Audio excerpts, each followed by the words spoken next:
All right, guys. So I am Andeh. I'm the PCD host, PAX Community Discord. I didn't know what to call myself because I don't want to call myself a leader. I'm not in charge of anything. I'm here to help you guys. And then we've got GFX Howdy. and we've got Zerzhul. Ahoy, hoy. Good. That's a good Good. intro right there.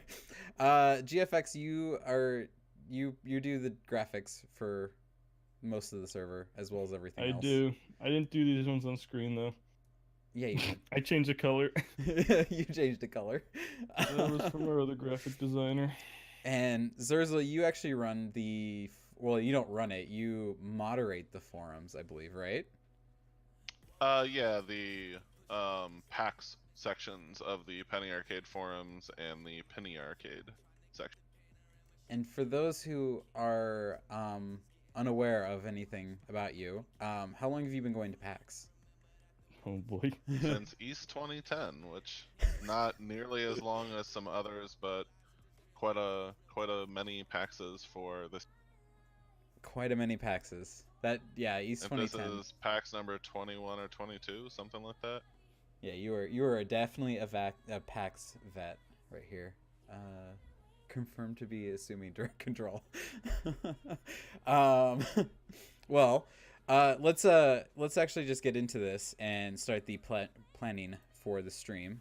So things that we're looking at talking about is definitely what to bring, what to expect, what to see, what to do, and maybe some stuff afterwards because PAX doesn't end when the doors end, which is something I learned as of last The year. doors end. When the doors close, sorry, doors end. When That. the last enforcer shoves the last attendee out of the building.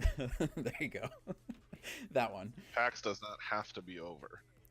It doesn't. It continues here on the server in Discord. That's where it continues.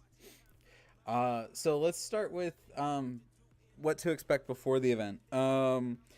This category is not really like a what to bring category, but more of like what can you do before PAX at PAX South, because there is actually quite a bit of activities that people do on the Thursday night before PAX. I know that we look at the bar crawl, which is hosted by Atawan in the server. She's been running the bar. Ateo? Is that how you pronounce that? Ateoin. Ateoin. I just know her by her actual name. I don't try to.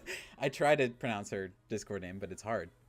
Yeah, PAX board game night. That's also another thing. But the bar crawl, which is Shot of Fire and Ice, I believe is what it is. It's a theme behind that show that's on HBO. What is that show That called? Game of Thrones show? That Game of Thrones show. That one. That show. That show. So that's the popular one. Right. Dragons, fire, ice. That one. I don't watch it, so I have no idea. Yeah, honestly, I would not know either if it weren't for the font that was used, Oh, because I true. do know the Game of Thrones font. Right. That Game of 70s Thrones show.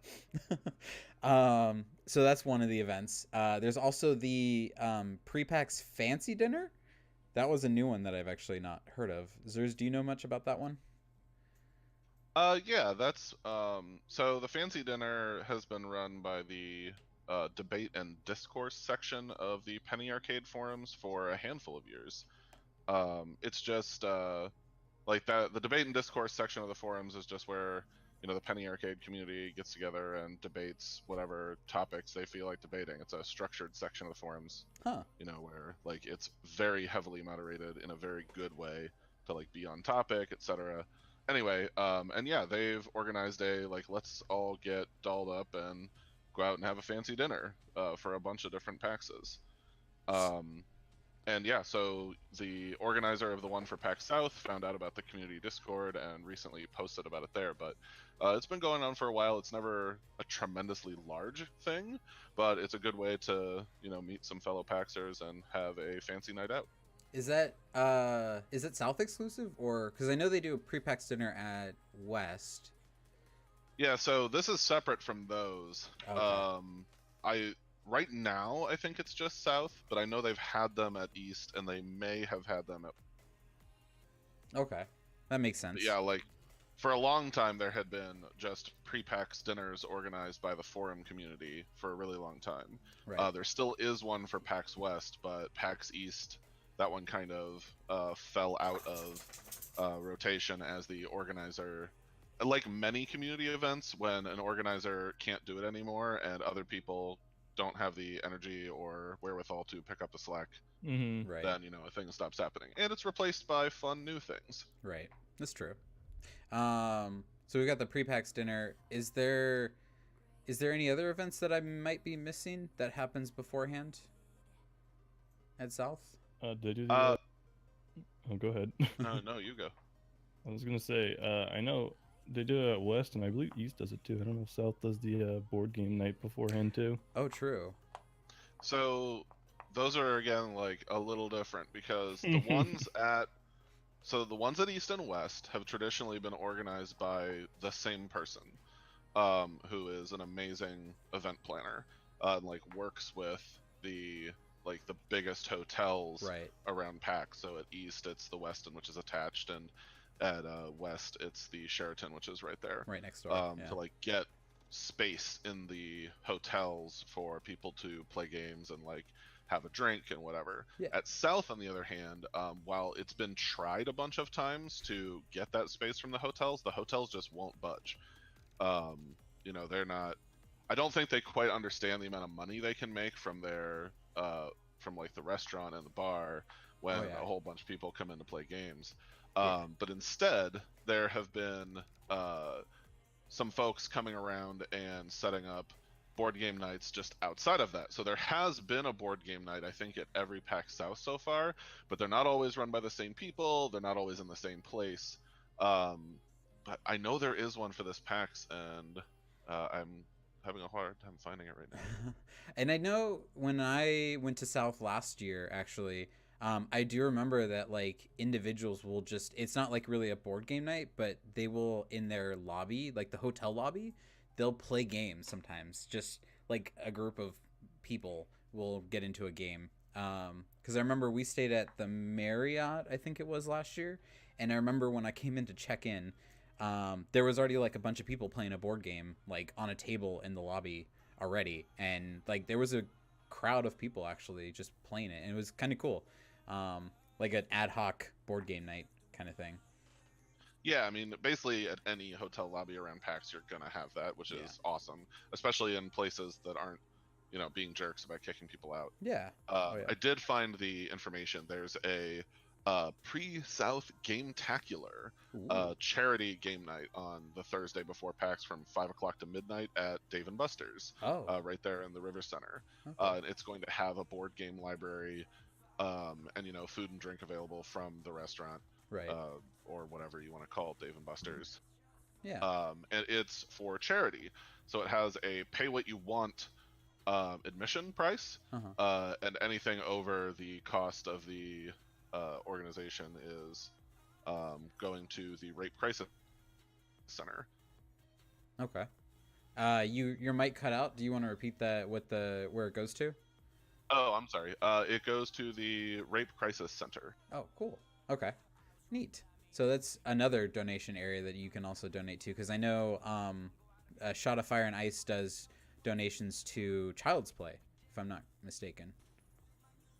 Yeah, that's correct. All of the pre-PAX bar crawls that have been organized by the community all donate to the Child's Play charity, which people around PAX are very highly likely of. Yeah. So there's quite a bit that goes on the Thursday night. You've got a dinner, a bar crawl, and a game night, all rolled up into one night. Just to bring up something before, even though it's not like an actual event, if anyone's interested in more community-run stuff, there is always the challenge coin Yes. that I always like to bring note to because not enough people know about it. The challenge, yeah, the challenge coin. You like the East challenge coin, I know that. I like all the challenge coins. I mean, some are better than others as far as design goes, but it's also always up to preference. So, like, some people really like certain ones, some people don't. Right. They're always cool little mementos. Yeah. It's like an out of PAX, but yet PAX souvenir type of thing. Yeah. And it's all 100% community done. The community makes up designs for them. People vote on them, and whatever people end up liking is what gets made. And you can order them. They're only like a couple bucks for each one. It's like $6-7 per coin. Shipping's cheap too, as far as at least in US. I know it's a little pricier internationally, but another cool thing. Yeah. Cool. All right, so that is before the event.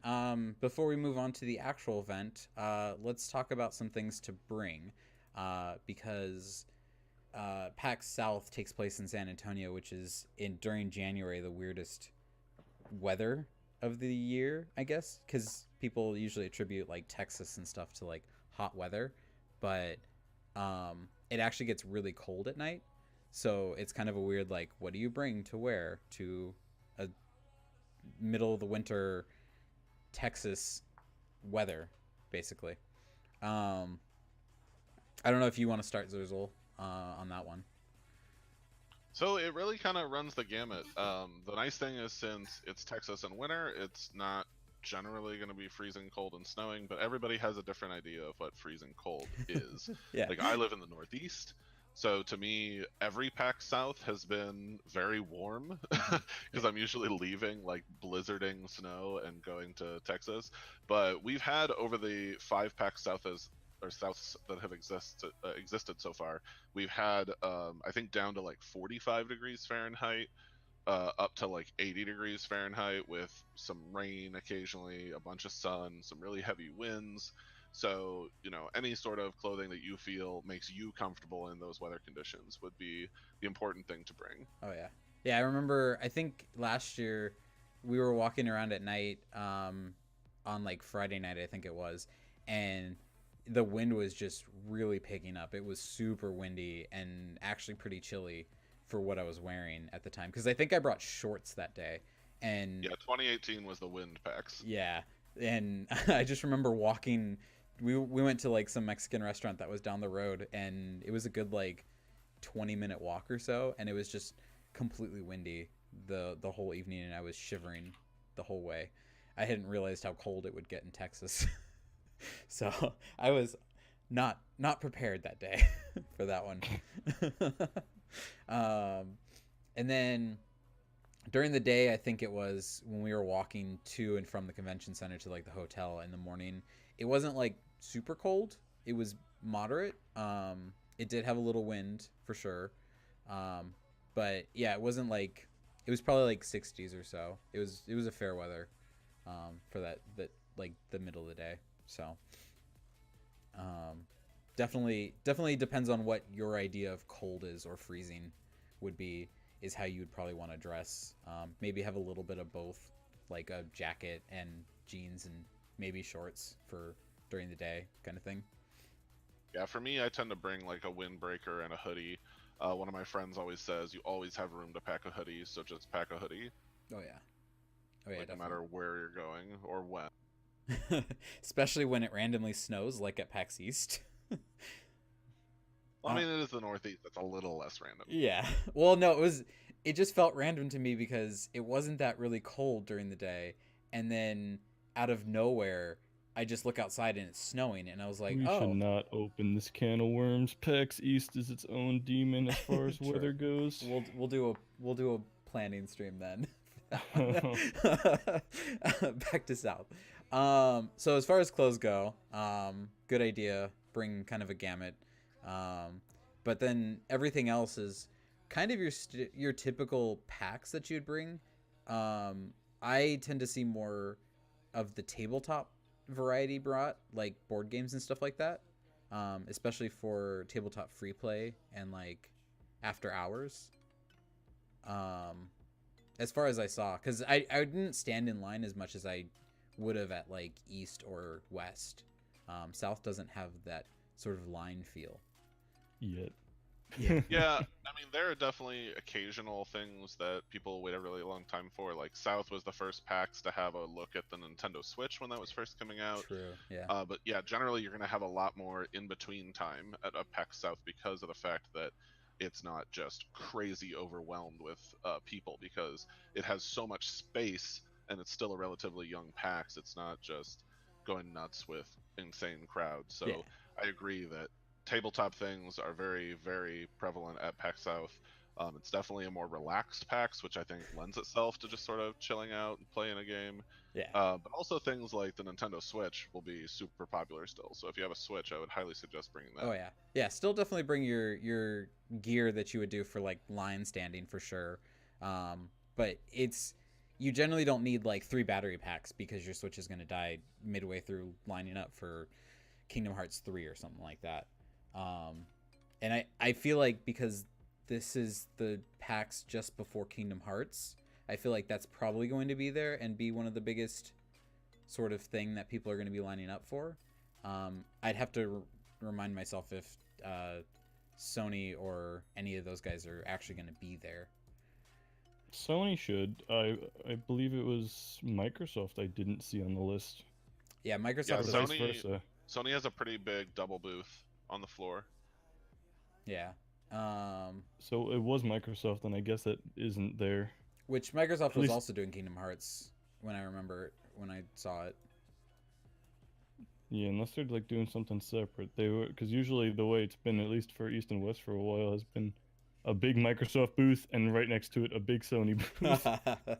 You know, the normal stuff.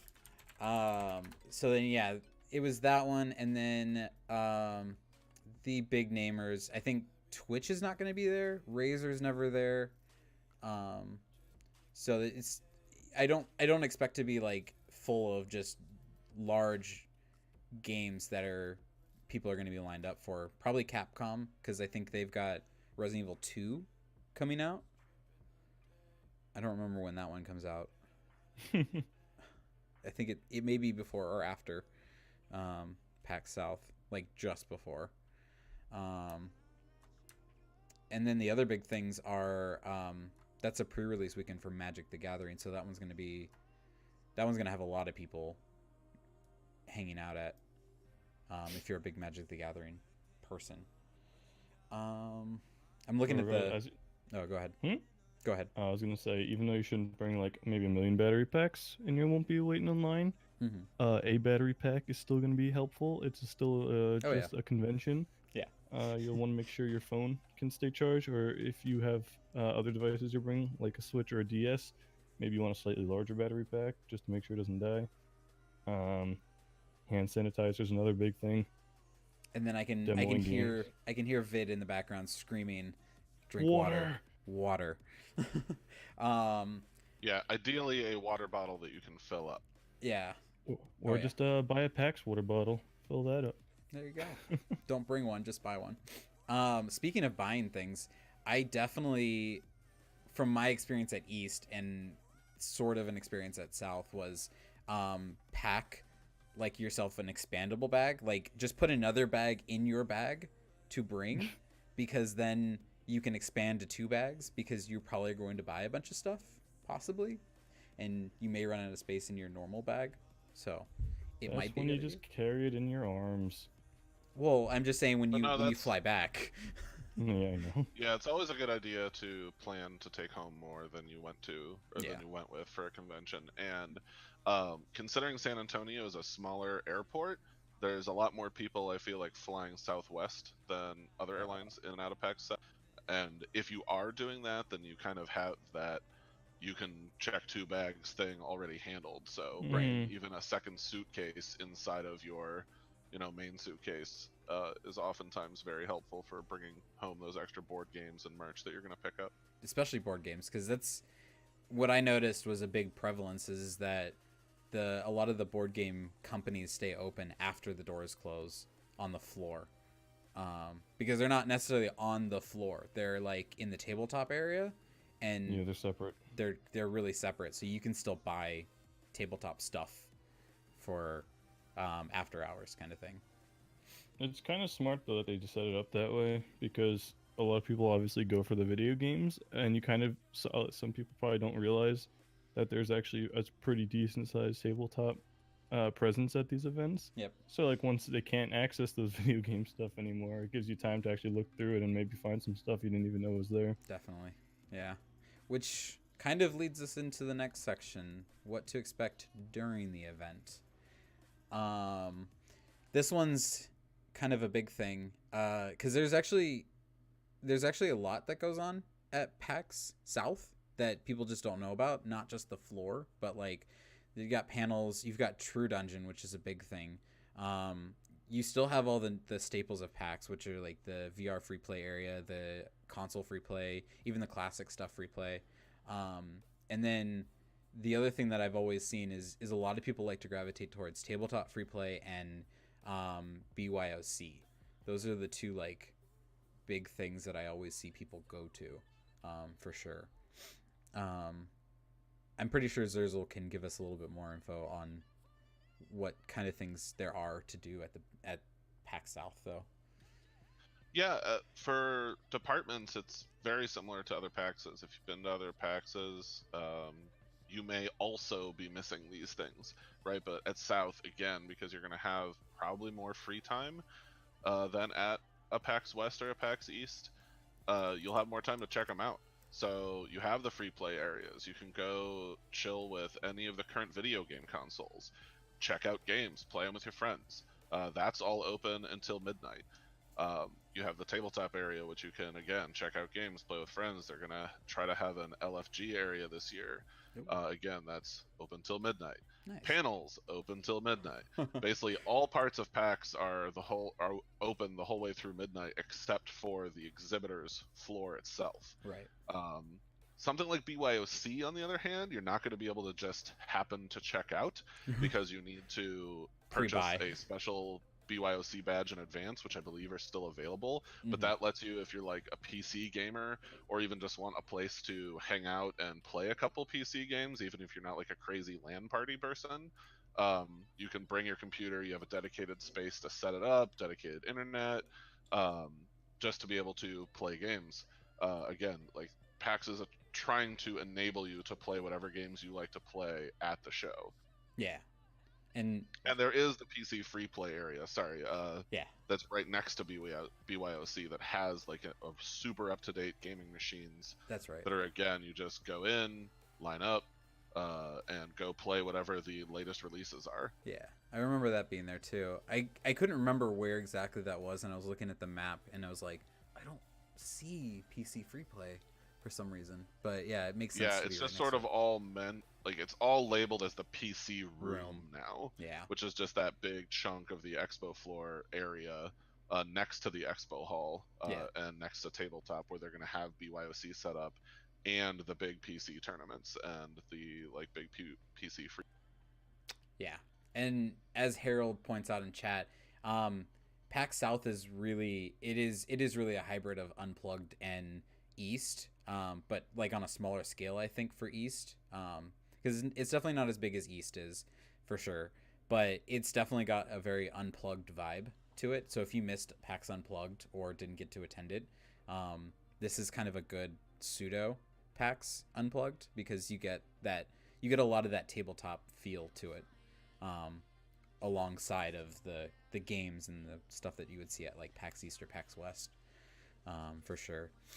The other thing I noticed is there's a lot of con space that is kind of big on walking. I remember walking from one panel and trying to go try to find another panel room, and I ended up walking on the third floor and like walking around like the whole building to get to the back side of it. And it was like people walking down a hallway. That's it. There's no rooms or anything on the side that do anything. It's just an empty hallway with people walking back and forth. Is what I remember seeing. I don't know if that's because of the time of day that I was walking around in, but it's the weird thing that it felt like. Yeah, I think it's just the design of the building, right? Like they weren't really designing this building, I'm sure, at first to handle video game cons, right? It was designed to handle just people being in certain places for a certain amount of time, as Right. opposed to constantly needing to walk around a different area. Yeah. So it's like it's really easy to get from the entrance to wherever you want to go, but going from one side of the building to the other side of the building can definitely be an exercise in where's my map again. Yeah, exactly.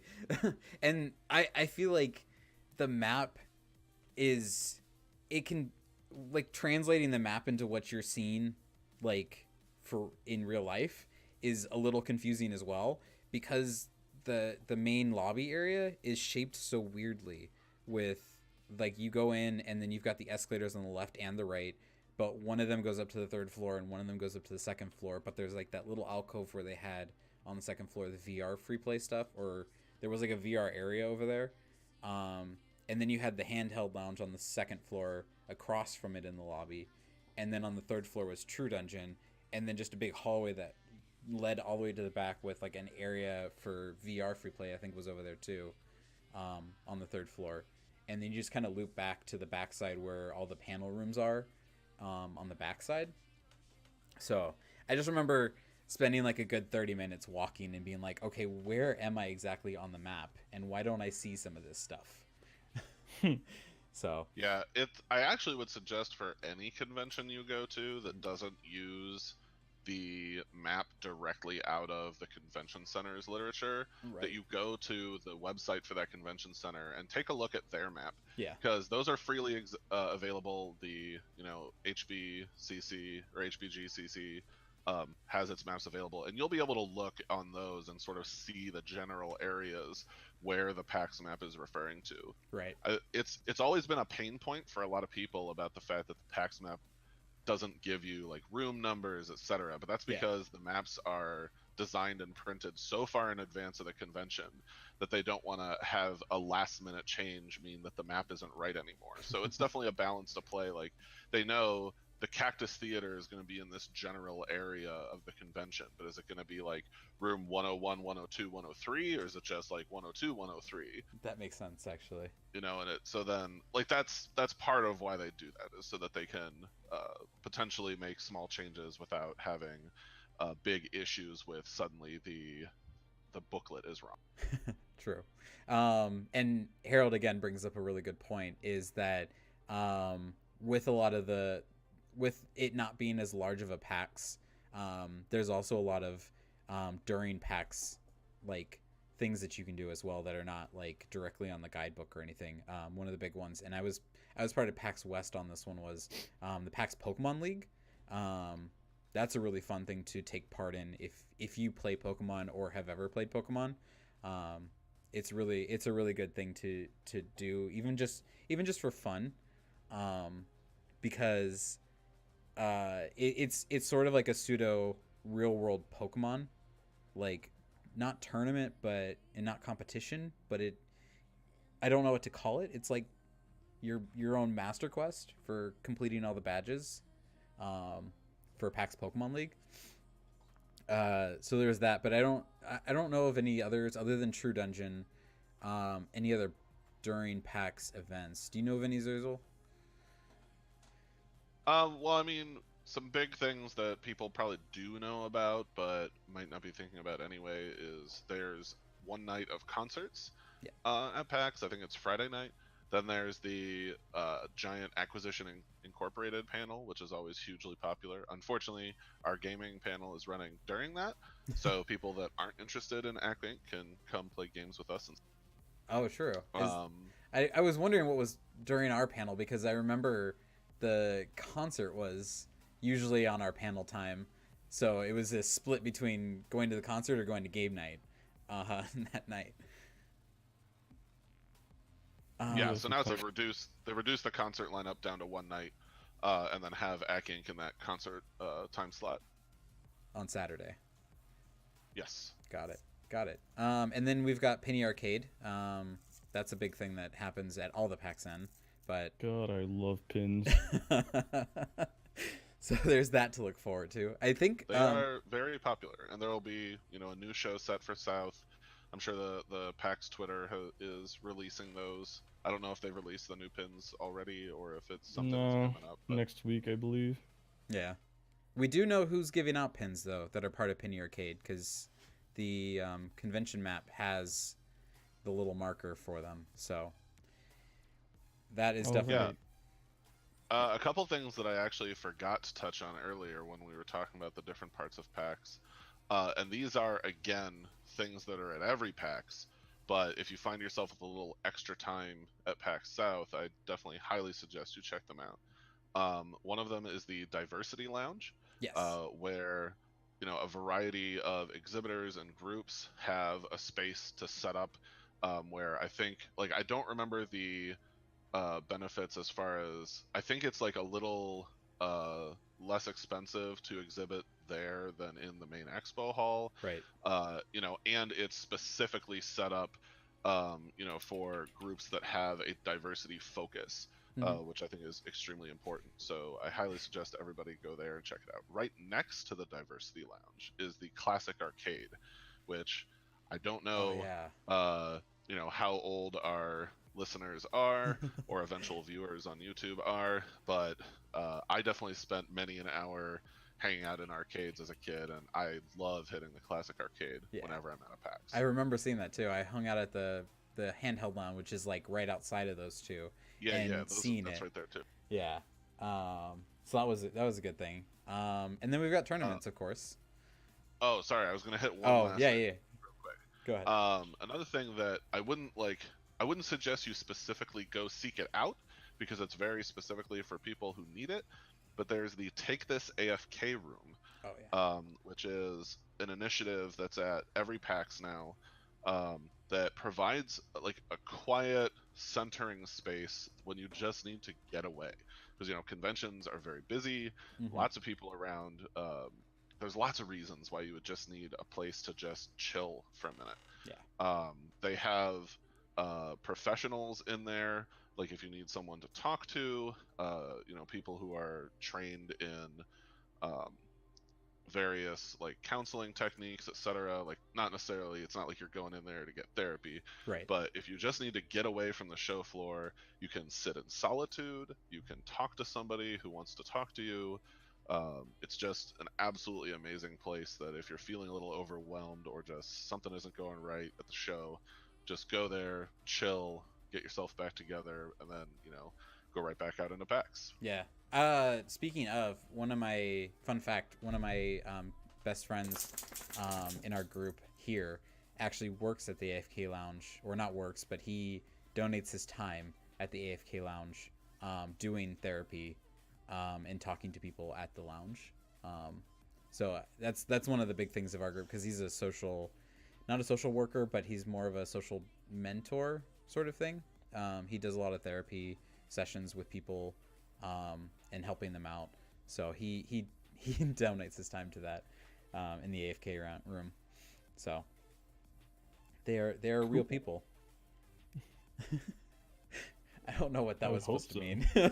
I don't know what that was supposed to mean, but it's just an interesting thing for me to hear about, is that there are probably professionally licensed like therapists and people in that area that actually like spend their time there to help out, kind of thing. So that's what I was trying to go for.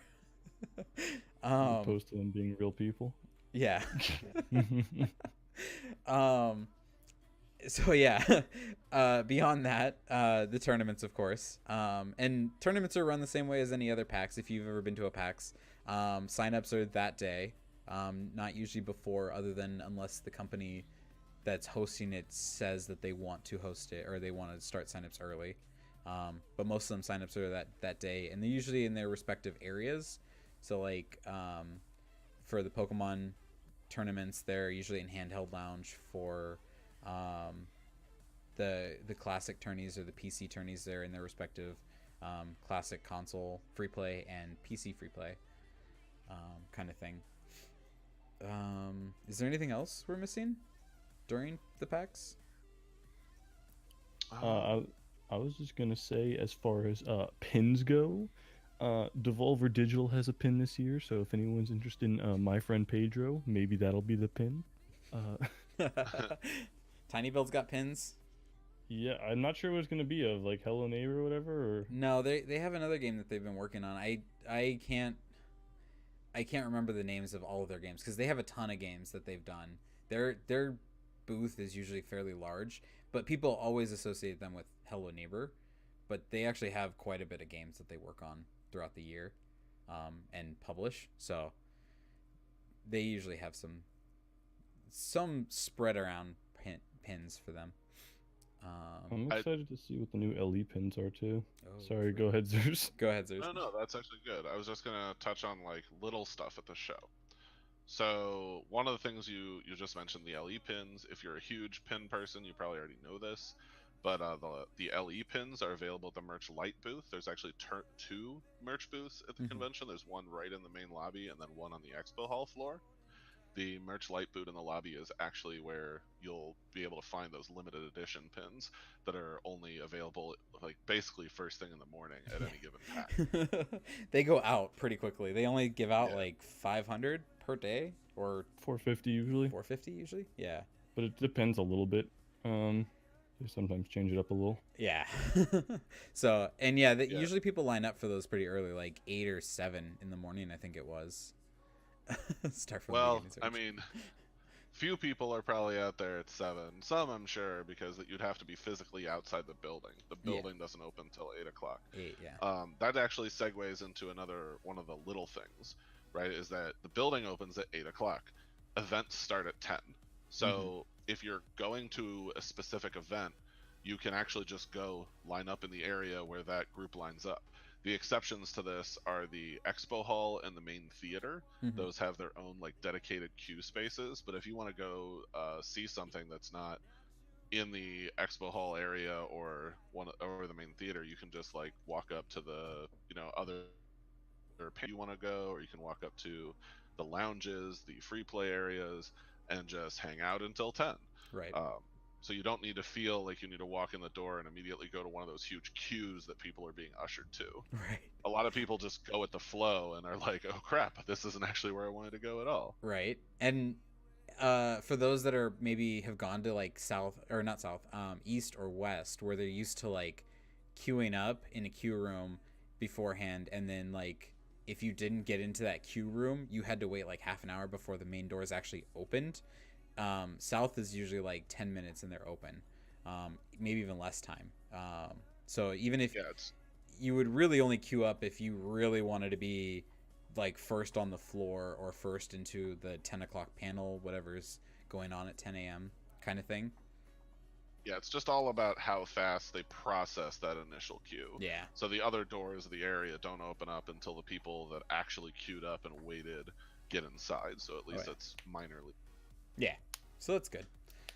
I think we've actually kind of segued into some event tips. But I mean, this would be kind of a short category anyway, with tips being is use the map, obviously, the info booths up front. So they're easy to get to and ask for if you have any questions about anything. Yeah, it's honestly so weird how few people go to the info booth. I mean, I know they're busy, but I feel like folks walk around and just don't know where things are, and there's that social anxiety of talking to people about what you want to do. Yeah. But the enforcers that are all present all should be able to at least direct you to someone who knows the answer to your question, or you just go to the info booth and get the actual information. Yeah, which the info booth is, it's really friendly actually. So if you have anxiety for asking somebody for directions or anything, don't feel bad. They are there to help, and that's what they enjoy doing. So they're willing to answer your questions. Even if they can't answer it, they'll probably find somebody who can answer the questions. So South is also in one building, so it's not hard to get lost, or it's hard to get lost. That's the word I'm looking for. So the map is generally pretty accurate. You usually find your way to places that you need to go. There's also food in the convention hall, but also plenty of food places outside the convention hall if you're looking for some things. There's like literally a Denny's right outside the convention hall, I remember. And then a few blocks away is like Whataburger if you're a big Whataburger fan. I think generally it's a pretty it's pretty chill, and it's not hard to enjoy PAX South for sure, because of how less people there are from the bigger conventions, I guess is the best way to I put mean, that. if anything, it would make it more enjoyable. Yeah. Oh yeah.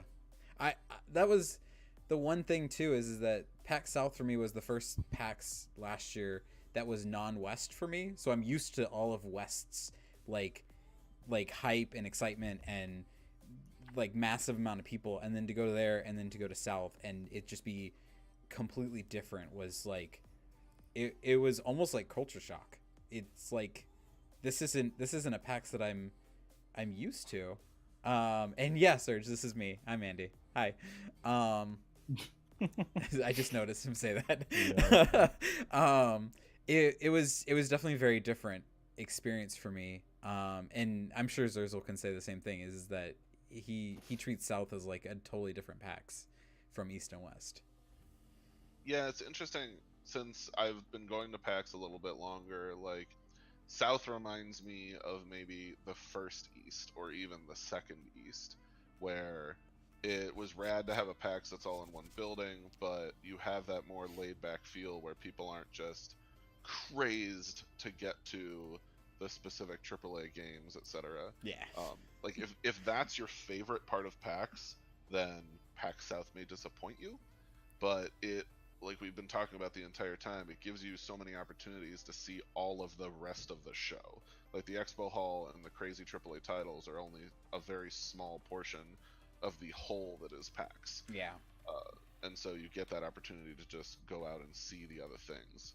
Yeah. A definitely. thing, we didn't talk about that is at every PAX now is the PAX Arena. And I think the reason I forgot about it is because I'm not an esports fan. Right. But Yeah. if you are an esports fan, even if there aren't like huge AAA titles that are going to be there coming out, there's usually a fairly good amount of esports going on in the PAX Arena. Yeah. And those tend to feature more popular titles. Yeah, definitely. And then you got PAX Rising. I think it's not South exclusive. I don't feel like. No, it's not. Yeah. So you've got that as well that goes on, and it's right next to the South Indie Showcase, which is kind of their indie mega booth, except not very mega, I guess is the best way to put it. Well, they're different things. Yeah. So the indie mega booth is a thing that's actually organized entirely outside of PAX.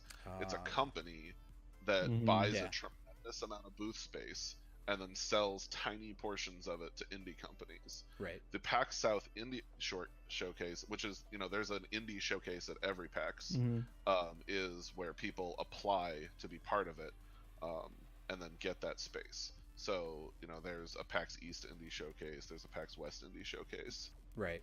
Well, PAX West also has a indie mega booth as well. But I guess they might have an indie showcase. The indie mega booth is entirely outside of. Yeah. It's not PAX run Right. as far as deciding who gets to be there. It's Uh-oh. It cut out. Cut out again. where'd I cut out? I think your point got across. Yeah. It was Also, just an I'm abrupt surprised- end to the sentence.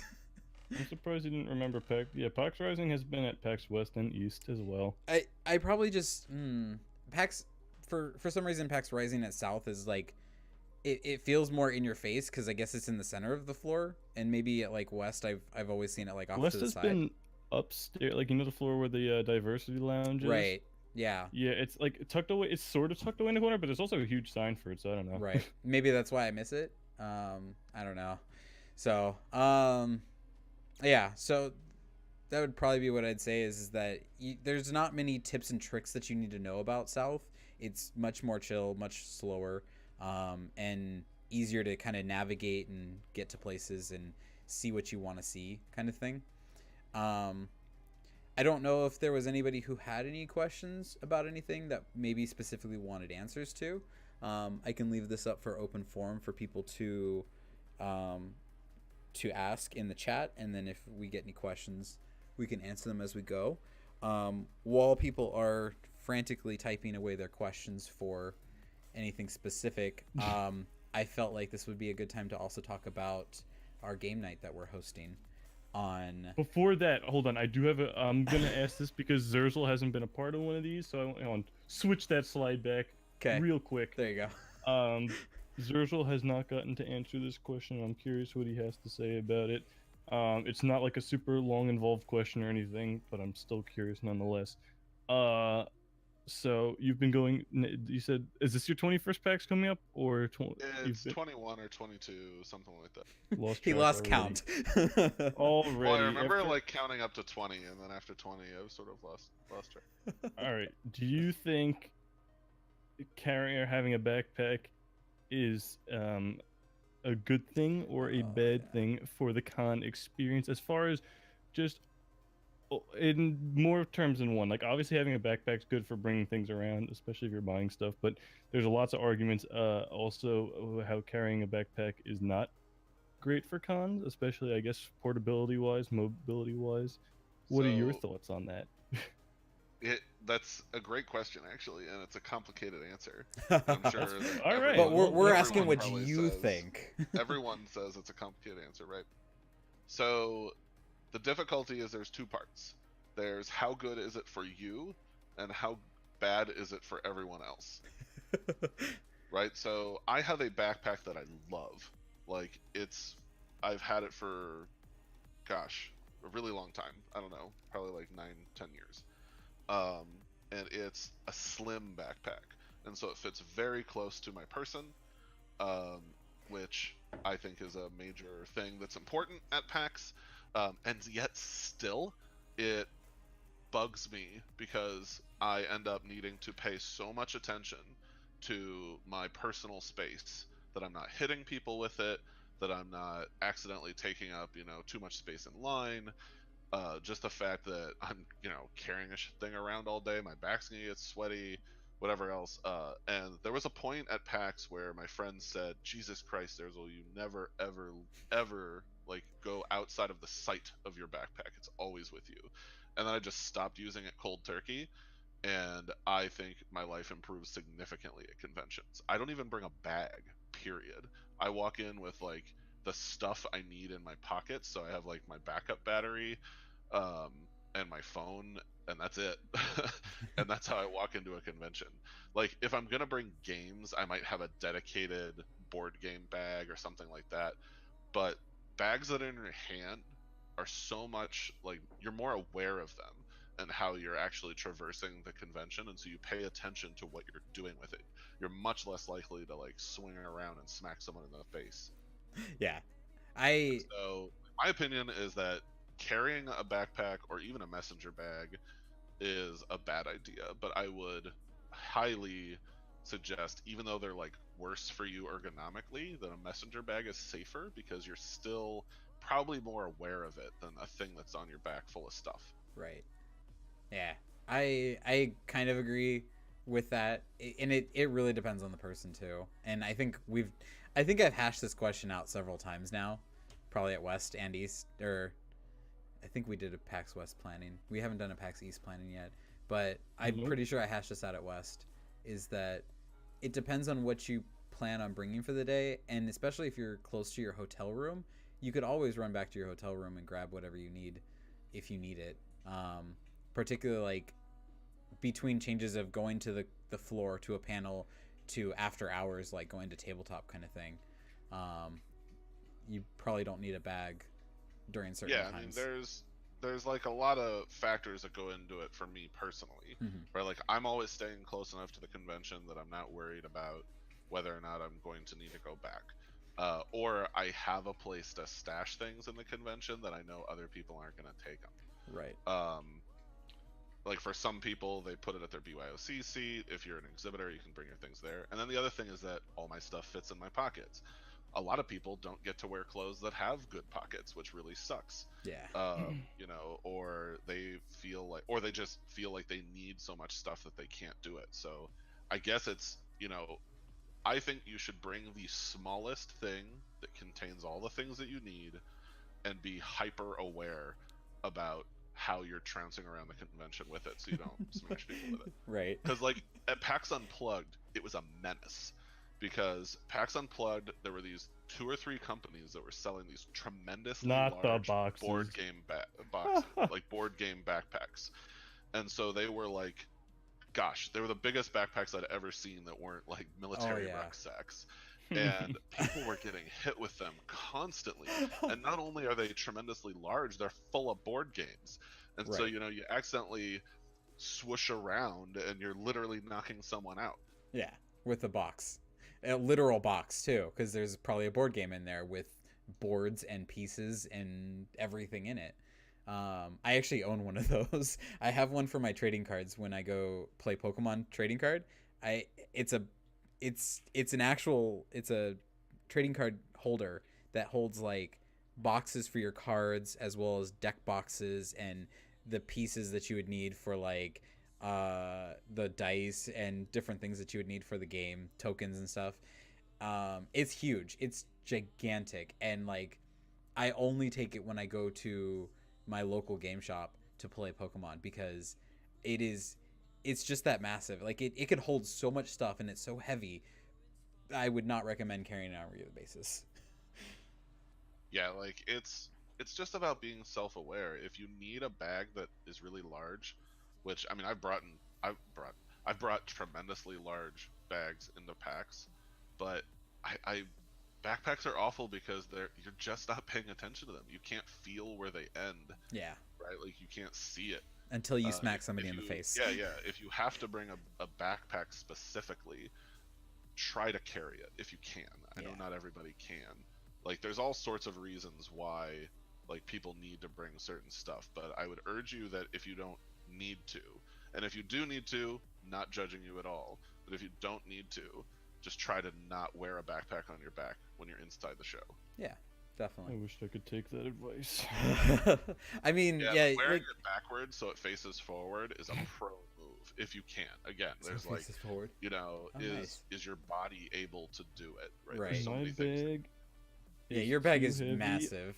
and I would destroy my back even more. I don't know what you store in your backpack all the time. I generally all bring the my PCD stuff.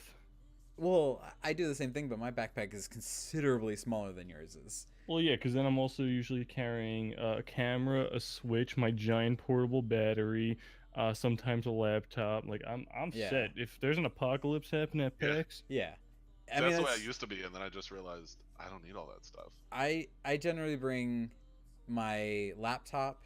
I have my gimbal, and then usually just an empty space where I keep like a deck box, maybe, because I'll bring my Pokemon cards with me where I go in PAX, because you never know when you randomly run into somebody who's like interested in playing a game, and you're like, oh wait, let me go get my cards in my hotel room. And then you have to run back, and your hotel's like a good 15-minute walk or something like that. So, and the deck box is so small. Like I just bring like a stapled deck box that I want to use. And then that's it. I don't bring a mat usually because there's usually a table, and I can use the table. I don't need a mat. That kind of thing. So, and then a bottle of water. I usually have a water bottle with me. making Vid proud. Yeah, I know, right? Got to carry that water bottle. Let's see. I didn't see. I was gonna say, to go off of Harold's question from a while ago. Yeah, I was It has looking. now been shot up in chat. What are the top couple of things that you do bring with yourself, whether it be in a backpack or not? Yeah. Well, this is actually the first year that I'm getting BYOC badge, so my laptop may not be carried with me. I might just leave it at my BYOC station because, you know, as Zerzhul pointed out, you can drop stuff off there and leave it and come back, which is nice. But I generally bring a gimbal, which is not something that everyone would bring. My cell phone, my wallet, obviously, those are big things. I usually have a PTC deck with me. That was my dog, by the way. Sorry. You were not the pack mule. I just read that. You were not the literal pack mule. I carry things around too. You just happen to have the bigger backpack. You literally just bring everything, and I'm like, you don't need to bring everything. Both times I've seen you both had big backpacks on, so.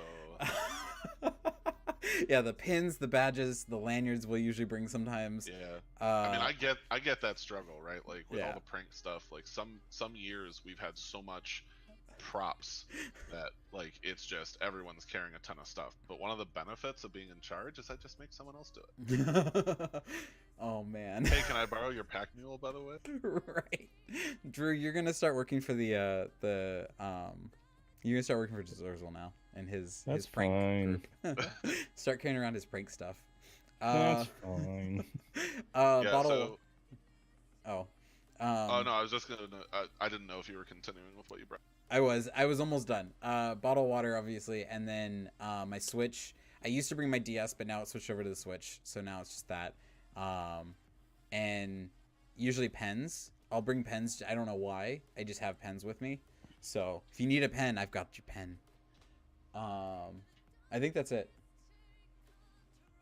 Yeah, for me, when I used to bring a backpack, I have so many pens, pencils, and markers in it. I still have it. It's right next to me. It's just become like my D&D backpack. Right. And so I usually have dice, a laptop, portable gaming system, 2 or 3 huge backup batteries, because chances are high that someone else needs one in the group that I'm going to be in. And so I always bring a few, like when I brought a bag, to handle that situation. For what color ink, when I brought them, I would bring a rainbow set and also a rainbow set of Sharpies. I usually do blue and black. Now, like, if I'm reducing to just what I can fit in my pockets, and I understand that this is like different for everybody because of your clothing, but I'm a very large person, and so I have humongous clothes, and so my pockets are gigantic.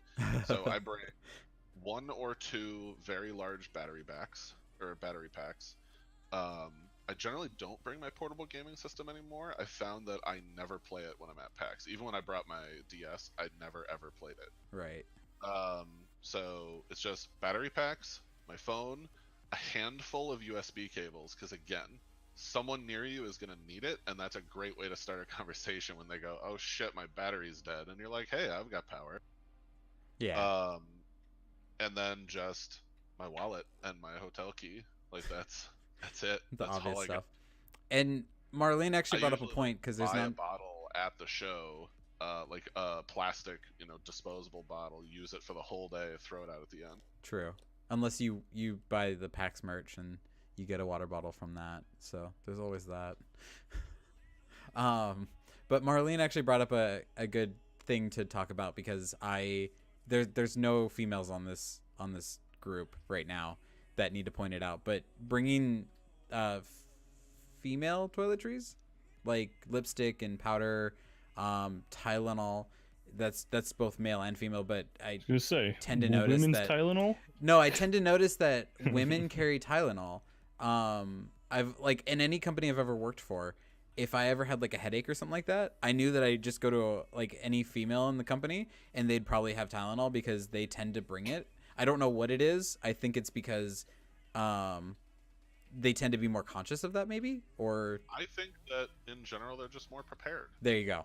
Women are prepared. Admittedly, in my like work bag that I take back and forth from work every day, I have a gamut of like Excedrin and Tylenol, Yeah. etc.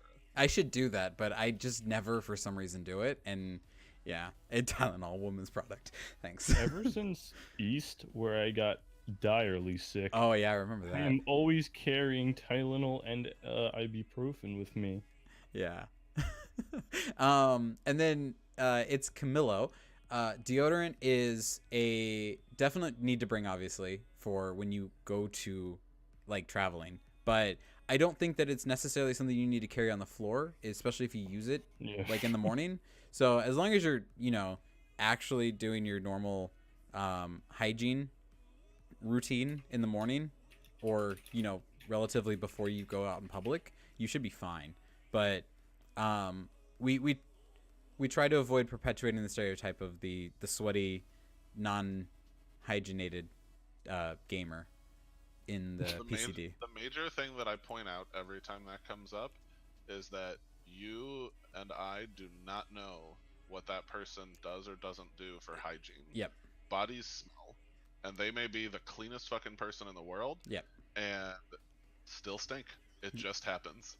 Yeah. And while, I understand there's like con funk, like that happens anytime. you put a ton of people in the same in the same room. Yeah. Like the only reason why it smells less bad at like a business conference is because everybody's wearing so many layers of clothing that the stink hasn't had a chance to get out. Right. Oh yeah. Yeah. And then yes, please try to avoid heavy perfumes and aerosol deodorant, especially if you like go into the bathroom and use it right then and then come out, because while bad smells are offensive to people, good smells can also be offensive to people, especially loud ones. In close areas. Well, you don't know what people are going to be allergic to. Yeah, you have no idea what they're allergic to. And just people are sensitive to certain smells sometimes, especially when it comes out to like aerosol deodorant or perfume, stuff like that. Ooh, that stuff, like when it radiates off people, my eyes water up. It's horrible. Yeah, like I get the same way with like Axe body spray. Like I can smell that from a mile away. Mm-hmm. Oh. Well, it's not even like I don't even feel like it's that. I feel like it's like some people don't realize how much you actually need to eat for it to be effective, and it just kind of gets sprayed on excessively. Yeah. That's whatever. So I saw another good question there about does South have metal detectors, bag checks? I was just gonna get there. Yeah. So far, South has not had metal detectors, but it does have bag checks. Yeah.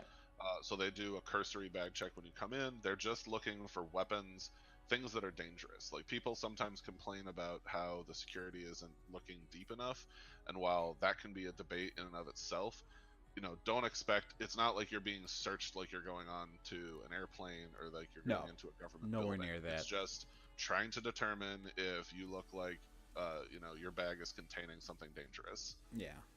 So we're gonna check your bag and, you know, you'll move on through. And I've seen this different at each PAX. PAX West, PAX East, and South. I haven't been unplugged, so I can't speak on that one, or Oz. But West has the least amount of security that's physically searching you. They have lots of security in the building walking around, but they have the least when it comes to, like, checkpoints. Yeah, I mean, I wouldn't go as far as saying physically searching you, though, because it's not like they're pat downs. Right, or yeah, like that. No pats down, sorry. Harold mentioned that they thought they remembered, or I'm sorry, Serge thought they remembered a metal detector. It's possible, I might be forgetting. I know that the first couple years that South had a bag check, they didn't have metal detectors. Yeah. I don't think they had them this last year either, but they may have, and I just may be forgetting. There wasn't any at the front door, but I do know that the side door, because I remember going out of this door a couple times, there was actually a metal detector. It just didn't seem like it was in use. Like they didn't have you like take off your stuff and put it to the side and then walk through the metal detector. It was more of like you walk through it, and if it went off, they might have like said something, but it was mostly just a bag check, and then there was just possibly inactive metal detectors going on. I do remember that at the side door though, for sure. It just wasn't like a stopping point or anything like that. So, yeah, major thing to remember is generally those people that are running the bag checks want everything to be safe, and they want to get you through as quickly as possible. Yep. So, you know, just treat everybody well, and hopefully they treat you well as well. Yeah. All right. Let's talk about the panel that I spoiled earlier. Freak. You also, I think you're missing something on that panel. On that missing slide. What? I think you're missing something on the slide, by the way. Am I? You still have CMYK on the list. But that's fine. Shoot. It's totally fine. It's not an updated image. It's not an updated image. We had a last minute change on the host for the panel. So as is starting to become tradition, we are hosting another game night at PAX South. This is the first one at PAX South. It's going to be at Saturday at 10 p.m. At Bobcat. I know it's super late. We've been slowly, I've noticed, getting pushed back later and later in the night. What? Well, I thought the very first game night panel was pretty freaking late at night. It was 9:30 at night? Yeah, it was only 9:30. But have you noticed we now have an hour and a half permanent time slot instead of an hour? Yes, they've started noticing that we like to go over a little bit. West was East. East was 9:30. West was 9 o'clock. Was it 9 o'clock at West? Yep. Oh God, I thought it was in 10. I Well, thought it was 9. I don't know. It doesn't really matter. yeah, And unplugged. We had presents, but we didn't have a panel. we didn't have a panel then. Yeah, we were. Well, we were I thought it so was. at Was it 9 to East. We were. 10:30? I thought we were 9:30. I don't I'm remember gonna go being check. 9. All right. Well, you Yeah. talk about this. I'm gonna go Anyway, check everything. But we are going to. So the typical format that we've done is we've done a lot of trivia and then done our raffle for prizes and stuff like that. This year we're actually going to be not this. Well, it might actually be this year depending on how well South likes it and enjoys it. We're dialing back the trivia. We're still gonna have trivia, I promise. We're just dialing it back a little bit and adding in more gaming for everyone. The thing that we've got a lot of feedback for on East and West was the trivia. While it's fun, it consumed a lot of time. It did involve everybody, but because of such bad cell phone reception or just internet issues, West especially was like really present. People weren't able to actually get into the game and play, and they felt like they weren't allowed to be part of it. So we're dialing back the trivia portion and adding in a more local game play. We plan on doing a couple of games. We're not going to announce which games because we don't want you to practice for them, obviously. But we will be doing more local games, and the raffle will be more for getting not entered into, but being allowed to play, because we feel like asking people to raise hands to play gets really difficult, because then it feels like favoritism when I call out 8 people in the crowd and people are like, but you know those 8 people, and I'm like, I don't know who those people are. They just were in the crowd and I saw them first. So Harold was right. Just to go back on that, he knows our panel times better than we do. It was 9 p.m. for East, but we were only scheduled for an hour. We went over by that half hour. Went over. Yeah, we went over that half hour. Yeah. So yeah, we were 9 to 10 East. Yeah, we just went over. But so South, yes, we're doing trivia. We're going to do some local games. And then we'll still do a raffle for some prizes. Not going to announce what prizes they are. We are definitely dialing back on the prizes, though. We kind of went... Well, from West. But from East, West, it's going to be kind of similar. West was a little overboard. Yeah. East and West, we kind of went a little overboard. We liked giving away the Switch, but we felt like we had to like top ourselves at West, so we ended up doing the Switch again, as well as like a bunch of other big stuff that we just kind of went insane for. So South, we're definitely going to dial back on prizes. There will be some good prizes, though, promise you. We're trying to focus more on giving prizes that are actually at the event rather than prizes that are like from companies that just are related you can to straight games. up buy them. Yeah, that you can straight up buy a Switch kind of thing. So that's our plan for the panel.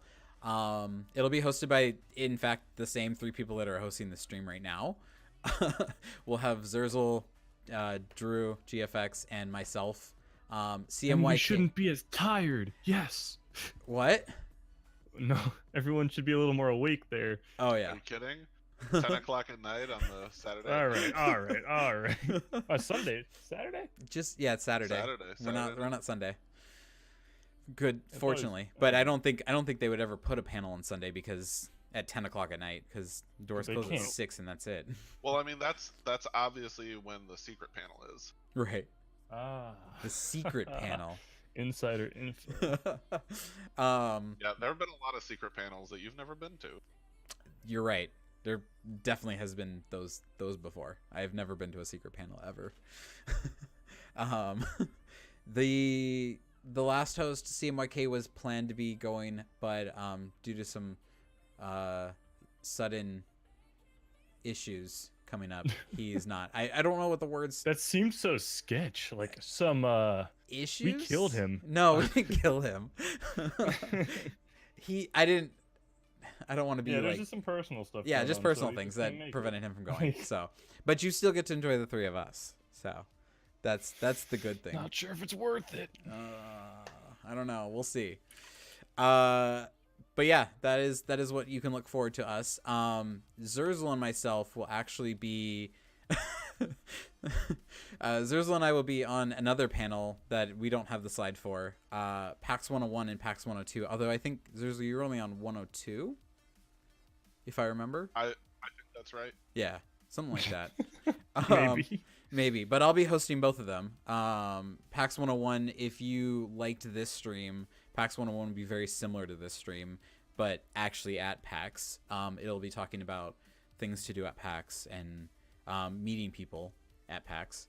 PAX 102 is more on the lines of the extracurriculars at PAX, the stuff that go on that are not in the schedule sometimes, and stuff that are hosted by the community themselves. So if you are interested in finding out more info, or you feel like we didn't give you enough info here, you can definitely join those two. They are on Friday. I think one of them's at 12:30 and the other one's at like 3 or 4, I want to say.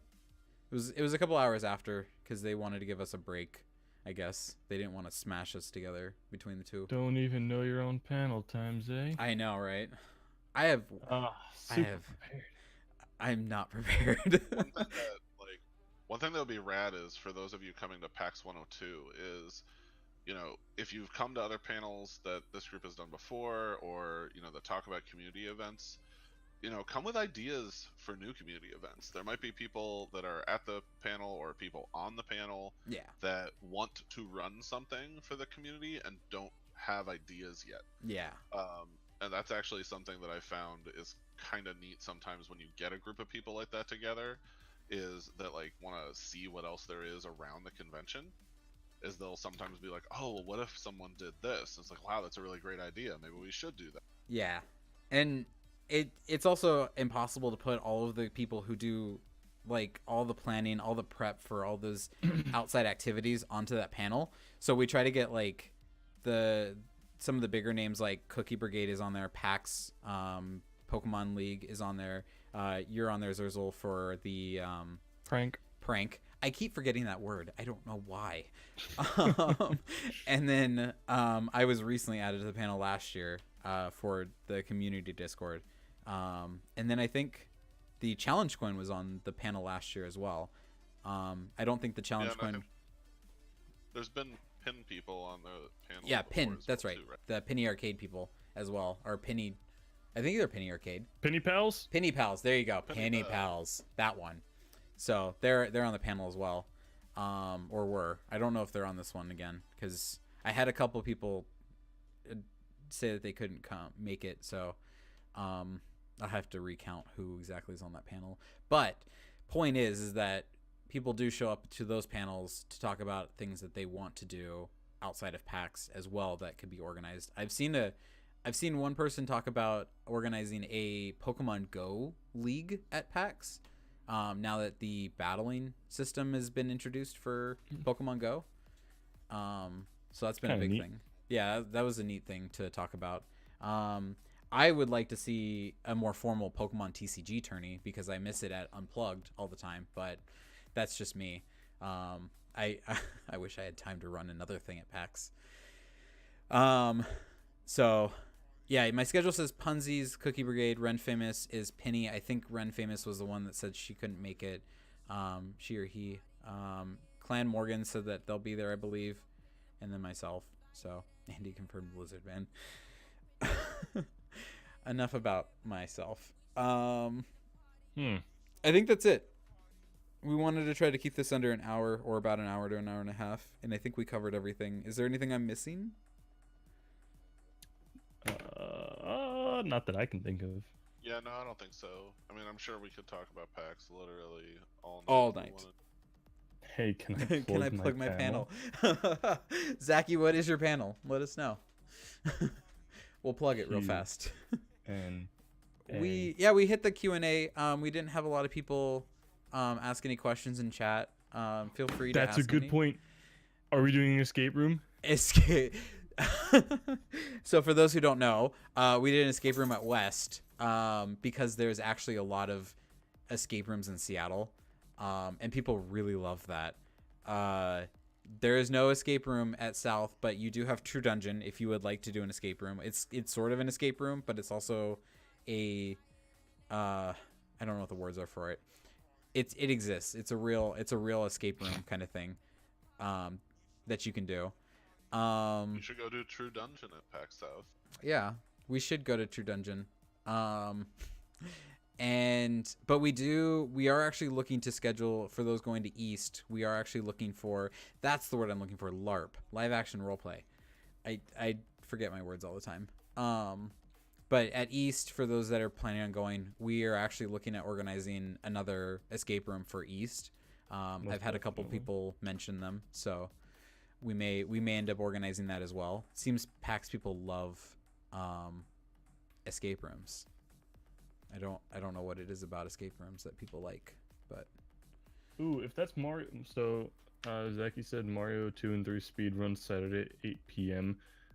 So y'all can go to that one and then come straight to our panel. That'll work out just fine. Yeah. Speedruns are actually really cool to watch if that's what it is. Like if it's like your group is going to be speedrunning, unless it's like a speedrun challenge type of thing, where it's like who can do like a level the fastest or something, or like a world the fastest. Yeah, it's like a competition. I think it was. Is it a competition? I think it's a competition between a couple of speedrunners. I'm trying to see if they're gonna answer. Yeah, that actually would be pretty cool. In the meantime, there were some questions that Serge we can do a couple posted. more. Food places to recommend.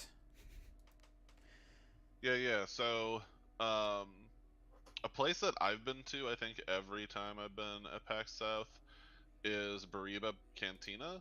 I'm sure it's not the most amazing Mexican food in the world, but it's always been good. There's definitely a couple places that I know people have gone and gotten sick, and I'm pretty sure that's not one of them. So I wanted to bring up a Mexican place that I thought most everything on the Riverwalk is going to be pretty decent.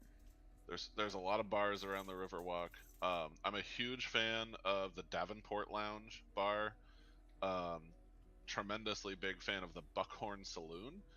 They treat the bar crawl people really, really well, and it's just a great place to go, so I highly suggest people go there. If you're not a Texas person, Whataburger is there, which I think is mostly a Texas thing. It feels like it because I haven't seen a Whataburger, but I've heard that it's outside of Texas. All I know is that when I went to PAX South, people were like, "You should go to Whataburger." Yeah, so, Whataburger's fine, but the lines for Whataburger will be longer than lines for the convention. Yep. Because everyone's gonna go eat at Whataburger for some reason. Everybody should go to the Alamo at least once. Right. I'm not the biggest history buff in the world, but I think it's super worth going to and reading about the history. Yeah, I don't remember what the Mexican restaurant was that we went to last year, but a group of us went to a Mexican restaurant that was a couple blocks or the 20-minute walk from the convention hall, and now I have to find out what it was, but it was a really good restaurant. They had a mariachi band going around playing music, and there was a ton of decorations everywhere. It was huge. We have the videos. Don't worry. If you want an amazing steak and are willing to really put out some money, Bohannon's Prime Steaks and Seafood. It's a high-end steakhouse. It's definitely expensive as fuck, but if you love good steak and don't mind spending the money for it, it's super worth going to. And Zaki B says that there's no competition. It's just him beating Mario 2 and 3 as fast as he can, which is what I'm reading actually on the panel, is that it's him beating it right in front of everyone's eyes. So that's pretty, there's a huge crowd of people that like watching speedruns, including myself sometimes for certain games. Yeah, so it sounds really cool. Fun. Yeah, just seeing because people come, especially for the old classic 8-bit games, people come up with crazy strategies to oh yeah, just shaving off milliseconds too from their time. Saving frames, literal frames. Yeah, quite right. There's insane strategies you see sometimes. I saw another question here too. Yeah. Hold on. Serge, I don't think. Oh, sorry. Go ahead. I don't think we went to lunch together on Saturday. Oh, it was Serge's question. No, what panel, vendor, or event? I'm assuming event within the event. Are you most excited for? The PCD panel. I actually really enjoy. I know, right? I really enjoy the Zelda panel. That there's a group that from the Zelda Universe website. They do a panel pretty much every PAX, that is focused on a certain aspect of Zelda. So that's probably one of the things that I really always look forward to going to. What about users? The veteran. So that's actually one of the fatigue things about having gone to so many PAXs is that I try to not get super hyped about any specific thing. I'm mostly hyped about like being around friends that I don't get to see all the time. Friends Like that meet us, at PAX. like us.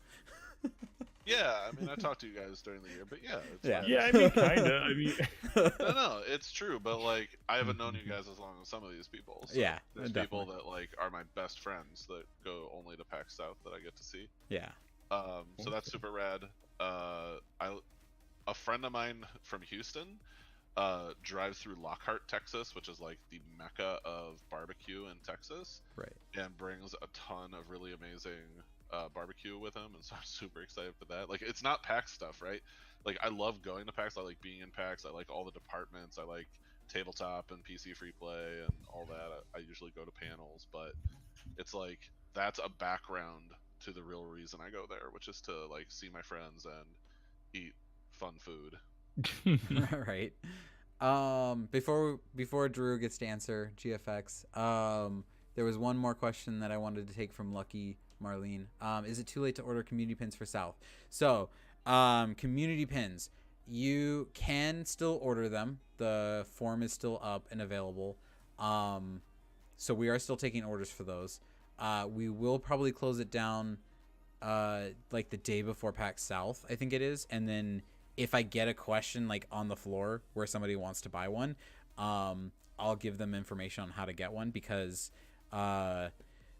the problem is that we're not allowed to sell them on the floor. So if you want to pick one up, you need to order it beforehand. And then during the event, if you find us, I can give you information on how to get one. But we will also be giving them out during the panel. So yeah, badges though are completely closed down. We've ordered all of those, and that's done and gone. So if you want a badge, unfortunately there won't be any. You can get a free badge though. I think we'll still be ordering free badges, so the free ones can still be handed out. You can handwrite your name on it, everything like that. Okay, Drew, close us out. What is the thing that you're looking forward to? So, this is also my first Unplugged that we just went to a couple months ago. Unplugged already feels like it was like 4 months ago, and I believe it ended about a month ago. No, not even. It was literally ended December 1st or 2nd. Did it really? I thought it was like all in Yeah. November. So basically a month ago. Yeah, And it was okay. the last weekend of November, running right into December. Okay. Yeah, so I mean, despite it also have been my first time enforcing, which was awesome. The time on the floor was incredible because compared to East and West, there was like, I mean, it was still relatively busy because it's in a smaller area, and it's like Zerzhul was talking about, a bunch of people with a bunch of big boxes too takes up some areas, but it was way more chill than any other PAX that I've been to. So I'm kind of excited to get like a normal PAX, but with that atmosphere. So PAX East and And, one PAX West is all you've been. What do you mean? You were saying all the PAX that you've been to, which was a total of East and one West. And one Unplugged, Well, now, yeah, it's true. and soon one South. What do you're saying like only like there's only 5 of them, and only 4 of them are in the U.S. So Yeah, that's true. that's kind of a lot. That's true. But yeah, it's gonna be a cool experience to get a normal PAX, but like in a much chiller area. I know a lot of people for East really enjoyed Thursday last year when there was like you looked out. I don't know how many of everyone that's actually currently in the chat have been to East, but when you first walk in, and you look past the merch light booth, you can see over basically the entire expo hall, and usually all you see is a million heads with little boots emerging from them. And on Thursday, it was just, you could see floor. It was incredible. Yeah. And that's what I'm hoping for from South. South will That definitely was my have long all the metaphor. time. Yeah, like it sounds so much fun, but we'll see. Yeah. All right. I don't doubt it will be. I won't be. think that's all we have time for. So, we will hopefully see you guys in San Antonio. If not, we will hopefully see you at another PAX, whatever PAX makes your home PAX. But I hope that all this information was useful to you and that you can use it to your benefit at PAX South if it's your first time, your second time, or your 200th time. Not that that's possible, but You never know. There could be secret PAX Souths too. Right. So, but everyone enjoy your night. We will see you hopefully in San Antonio. Peace. Goodbye.